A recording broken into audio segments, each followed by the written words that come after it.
Hi అండి. ఇవాళ కొంచెం వెరైటీ స్నాక్స్ చేసుకుందామా? సార్ సార్ సార్ ఏంటి సార్ అది? వీటిని మేము హాట్ గవ్వలు అని పిలుస్తాం. ఏం లేదండి, చాలా సింపుల్.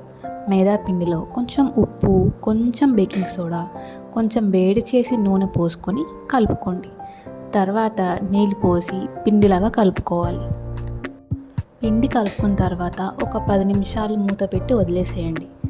తర్వాత చిన్న చిన్న ఉండలు చేసుకోండి. మేము రెగ్యులర్గా గవ్వలు చేసుకుంటాం కాబట్టి మా ఇంట్లో గవ్వల చెక్క ఉంది. మీ దగ్గర లేకపోతే ఫోర్క్తో కూడా చేసుకోవచ్చు. ఇలా నొక్కేసి చాలా పల్చగా, అంటే చాలా పల్చగా చేయండి. అప్పుడే చాలా క్రిస్పీగా వస్తాయి. ఇలా గవ్వలు నొక్కేసాక ఇంకేముందండి, వాటిని ఆయిల్లో వేయించి ఫ్రై చేయడమే. ఈ ఆయిల్ వేడెక్కేలోపు కొంచెం ఉప్పు, కారం, ధనియాల పొడి వేసి కలుపుకొని పక్కన పెట్టుకోండి. ఇవి గవ్వల్లో వేసుకున్నాం, బాగుంటుంది. ఈ గవ్వలు కొంచెం మీడియం ఫ్లేమ్లో వేయించండి, అప్పుడే బాగా ఏగుతాయి. ఇలా గోల్డెన్ కలర్లోకి వచ్చేయగానే తీసి పక్కన పెట్టేసుకొని మనం ఇందాక చేసుకున్న పొడిని ఇట్లా చల్లుకొని కలుపుకోండి. అంతే, అయిపోయింది.